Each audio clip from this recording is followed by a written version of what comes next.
Alright guys, so how's it going today? So we are working on the farmall again. I went ahead and put the new stud in because I got my studs today. This is the one that was seized. See, the nut is still seized on. Of course you can see she's smoking. I've been heating it up and then soaking it in WD-40, and it is working, but it's very tight. I don't know how good. Okay, the whole thing's freaking turning again. So I want to reuse this stud because I don't have a spare, but if I can't, well then I'll have to use my other one. But there's nothing wrong with this, it's just that the nut is seized on.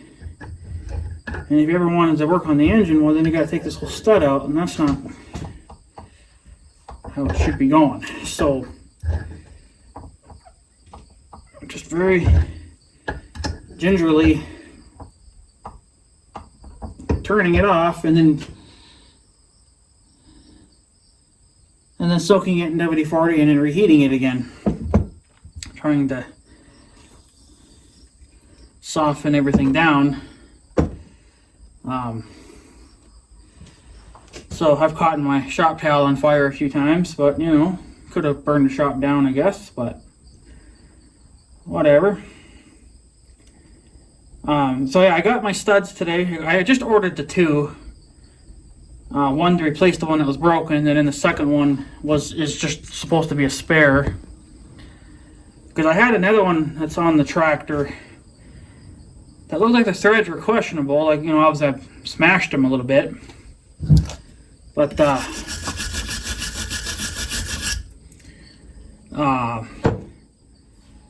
was able to put a nut on them. So I mean, I had to kind of drive it on a little bit, you know. It'll be a little tight going at first, but once you get past this part that's destroyed, you can get them on. So I'm going to reuse that stud. If it becomes an issue, well, then I'll have to replace it anyway. And I measured the length of these, and they're pretty much the same. The only thing that's different about them is that on the old ones, they have kind of like a ridge on top, where on the new ones it's just completely flat. So that's the only difference. Other than that, it's the same thread and everything, same height or length. But it's coming, but threads are definitely freaking dirty. They're going to need a good scrubbing after this, and I don't know if this nut's going to be any good or not. I'm hoping so, because I don't have any of these. I could have ordered some, I think, from the same guys that I got the stud from. I think they offered some as well, but it's getting looser. Maybe we'll I'm going to heat it up one more time, even though it's getting easier now.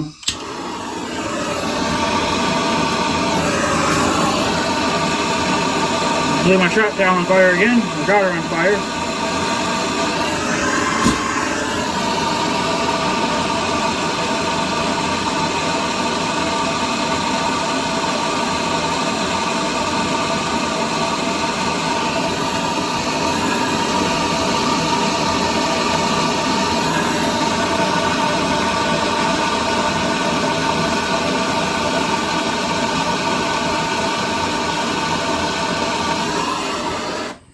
See, kind of what I like to do is get them as hot as I can get them, and then put a little bit of that in there. Or you could do it the opposite way too, I suppose. It probably doesn't really matter. But it's coming off. It's just slow, but she's a little on fire, a little smoky, but yeah, we were supposed to get more. There was actually rain coming today. There was, if you looked at it, well, I forget how you look at it. There's like 3 or 4 different ways you can look at it. But you go by the hourly forecast, it was up to I think a 45% chance. And then there was you looked at it for the whole day, it was a 30% chance. and then there's another way you can look at it. I think it was hour by hour, and they had it up to a 95% chance at like 11 or noon or whatever. So I go as fast as I can to go put my door back on the fucking tractor because I figured, oh, it's gonna rain. You know, we're gonna get 10 inches of freaking rain and be screwed for the day. I don't think we even got a freaking drop, and now the sun's out. So I put my door on for basically no reason. So, but what are you gonna do? You know. So, I guess I'll be taking the door back off. I haven't talked to the young guy yet today. I don't know if it rained at his place or not. I checked that hay, that other field he wanted me to rake last night. I checked it, and it was Sunday. All the main stuff is ready to go, but there's a low spot down in, kind of like down in the valley a little bit there, kind of down in the low spot there, and that shit's still soaking wet. So that's going to have to get flipped. The freaking problem is that it's going to be such a nightmare to get in there with my tractor because I'm so skinny and I don't have a duo on, and it's just sketchy. So I don't even know if I'm going down in there. Because, ooh, that's steaming hot. I'm not going to risk rolling my tractor over just a little bit of hay that I'm probably not even going to get anyway. The young guy did pay me when I raked that other field and then ours. He did give me a little bit of diesel fuel. Not much. I think it was only like maybe 20 gallons or something, but it was whatever he had left in the tank. But I got my tractor pretty damn full. It didn't get it 100% full, but full enough that it'll last. So I don't have to worry about diesel fuel now for a few days, but yeah, I don't know if I'm going in there and raking that shit. Because the stuff on the top of the hill, the main parts, they were ready to go yesterday. I checked them. So they can be baled, but the low spots that's in that little valley, I don't know if that's even doable with a rake. And if I had a smaller tractor, like even if I had a farmall, like, you know, even the farmall A could pull that rake no problem. It's just the height difference in the drawbar would be a problem, but that would be more suitable for that hill because one, I'm so much lower to the ground. I'm not top heavy. You know, yeah, I'm skinny on that tractor because it is set up to be skinny, just like my 15. But I'm so much lower to the ground, so it wouldn't really be that much of a problem. I don't think. But I don't think the farmall A is going to be going on the hay rake anytime soon. You know, so that's probably going to take a long time to cool off. It's coming off. So I'm probably going to clean those threads up. And then I should have brought some water or something. Could have cooled it off with some water, but I think WD-40 would cool it off, but apparently that's not doing it. This is, you know, cold stuff. It ain't hot, so I guess we'll just let her cool down naturally, I guess, and let the WD-40 do its thing.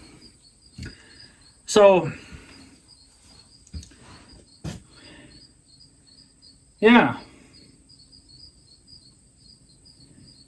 It might have rained at his place. I don't know. It never did a damn thing here. It didn't do a spit, I don't think. I just kind of stayed in the house waiting because I knew these were coming. But I didn't know how soon I was going to get to work on it because I figured, you know, he might call and be like, oh, I got to go rake, you know. It's like, there's not much there to rake. Like, all there would be is that low spot, you know, down in the valley. Well, I don't know if I'm going down in there with my setup. You know, if I had a dual on, it would be a different story then. I wouldn't care as much, but, you know, I don't have a dual on, so that's kind of a thing that's not probably really going to happen. I don't know. Unless I can find a way in there. You know, that wouldn't be so much of a problem then, but it's a problem. So I haven't checked it today because I figured, I checked it yesterday and it was good. And, the stuff up on top, on top of the hill was all right. But the stuff down in the valley, yeah, that was still, it was dry on top, but it was wet underneath. It's like, yeah, I mean, what are you going to do? You would have to probably sit for another week just to even get the freaking bottom out. Well, by then it's probably already molding, so then there's no sense of baling it. So, but, yeah, so I don't know. We'll see when he makes the phone call, I guess. Threads of the nut look alright, when I can tell. See, this was so seized on there that when I tried to take the head off, see, these are the bolts that hold the head on, I believe. Yeah. So when I tried to back this nut off, well, it's so seized, it was all full of rust, it would never come free, because it's coming free now, but it didn't come free earlier when I was trying to take it out of the tractor. So I ended up taking the whole freaking stud out, which I got lucky on that too, because that's still a win, because I didn't break the stud off, so I didn't have to try to remove two studs that were broken. I just had to drill out the one that was broken. So I'm just doing this one because the nut is seized, and I would like to try to break them apart so I can reuse these parts. Like I said, I do have a second stud now, but I would like to keep that as a spare. So, yeah, threads are perfect on that. How are they looking on here? Probably uglier than Sam Hill. Yeah, not the prettiest.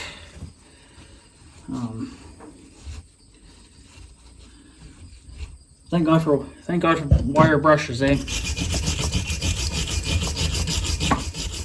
And the new ones that they sent me too, you can tell they were kind of caked in some kind of an oil or something, because they felt a little slimy. But yet they had very little rust on them. They had some rust on them, so obviously they've been sitting a while, but that ain't gonna matter none. These are just pure rust right here, and they were still doing the job, so.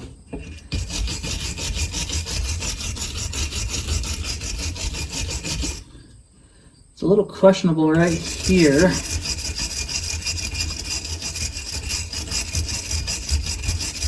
amazing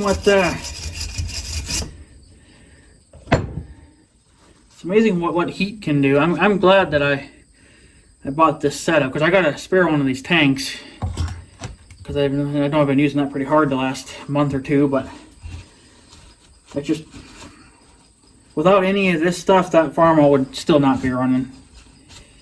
So, but we're getting closer. We got one stud in, the new one, and then I'm working on this old one, trying to hopefully reuse it, which I think might be able to get away with. But these threads are probably never going to come back, to new. They look all right, and when you got the light shining on them, you can kind of see that there's still something there to grab. This side's a little more questionable. That's probably where it was seized. But heat is definitely your friend. So soak that in some WD-40 again. Let that soak for a few seconds. Just to try to remove any more junk that we can maybe get off. And then I can put this one back in. And then we can call it job done for this, and then you should be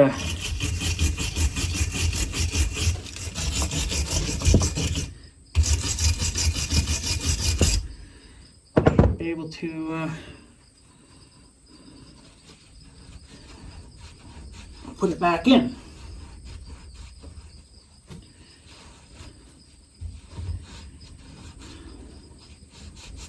So yeah, that's not too bad. It's a little uglier on this side. That's probably where it was seized. And the threads on this look all right. So we'll just should be doing it outside, but whatever. I like to run a little bit of PP Blaster in the threads here, just to clean them out, you know, or remove whatever I can for whatever the liquid can remove. It'll make my job a lot easier. So now, can you put this back on there now?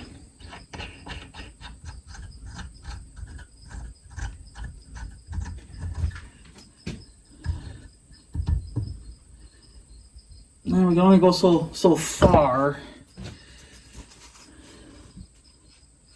but if we get, let's just see here,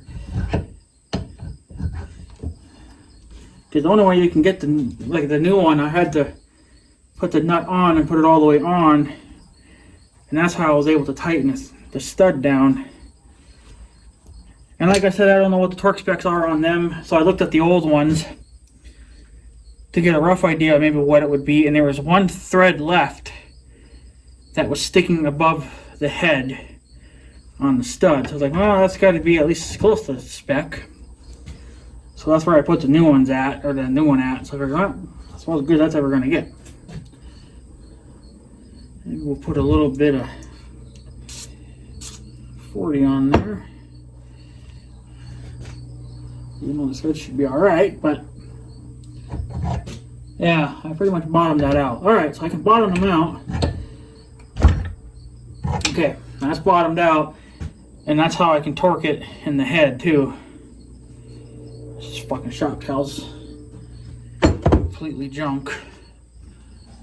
So yeah, so I think we're getting somewhere. As long as I didn't destroy the rest of the stud. Keeping it, I have the stud wrapped in a shop towel so I wouldn't damage the stud too much. Just trying to do whatever I can to not damage shit, so I don't have to keep spending more freaking money all the time. So it's a little tight right there, but it ain't terrible. And if you run this nut back and forth a couple times, it'll remove the junk.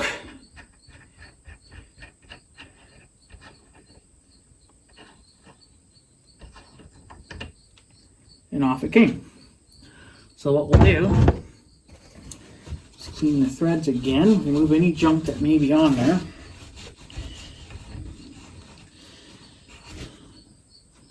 You might as well go overkill if you can do it. Do it.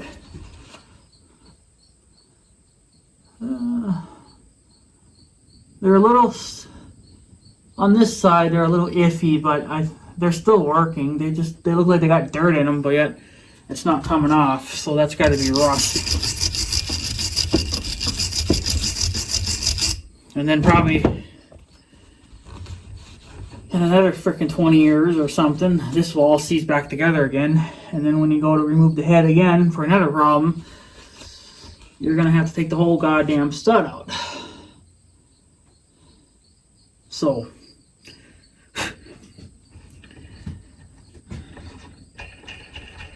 oh yeah. Oh yeah. Just like brand new.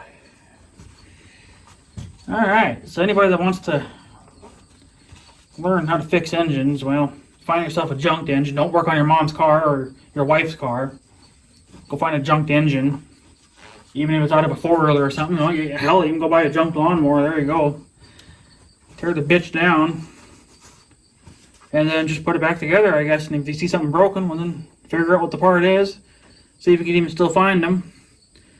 Or if you, in this case, if you have a stud or a bolt that's seized, you can soak it in some WD-40 or PP Blaster. I got both. And then heat. Get some heat, and then just heat the bitch up as hot as you can get it without melting it, and then there you go.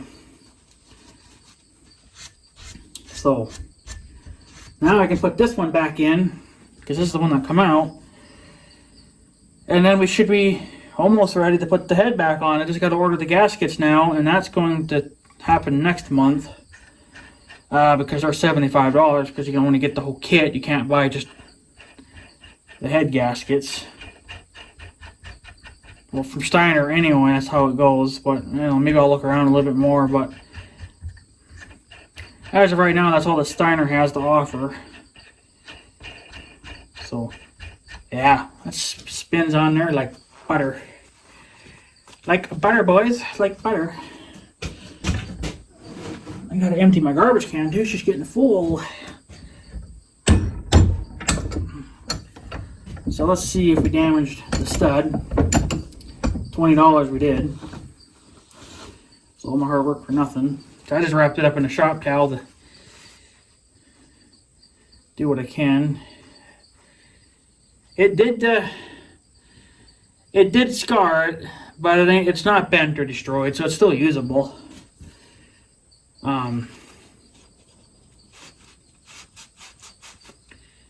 Should probably, you can see here,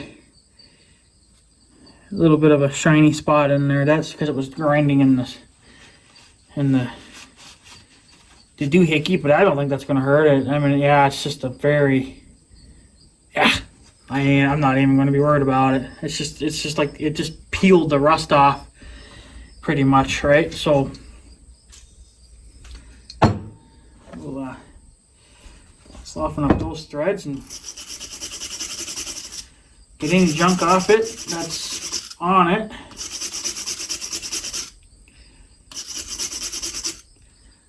And I thought I had one of these in the shop too, but I don't think so. I may have to, I need to pick up another one of those anyway. Yeah, I don't see one anywhere. I don't know if they're cheap anyway, because I need one in here too. I got one for the welder, and this is the one that was to replace the welder. Because like I said, I got one for the welder, so when I weld. So, alright, that is a probably most likely a original stud. And I think we can put the bitch right back in, and that job's done and over with then. We can go put her in, and then call that job done, I guess. But we're finally getting somewhere, for freak's sake. Now if we could just get some more cabs on the ground, that'd be awesome. But I think I'm alright for now. We still need more cabs. We still only got the 2.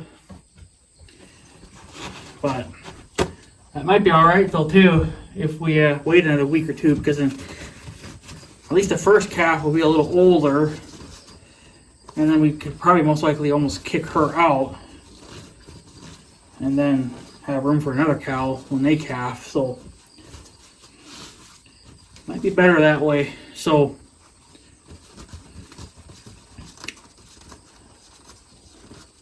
but I guess I want to head back, guys, and put this stud in. And then all I gotta do is order the gaskets, and then we can put the head back on.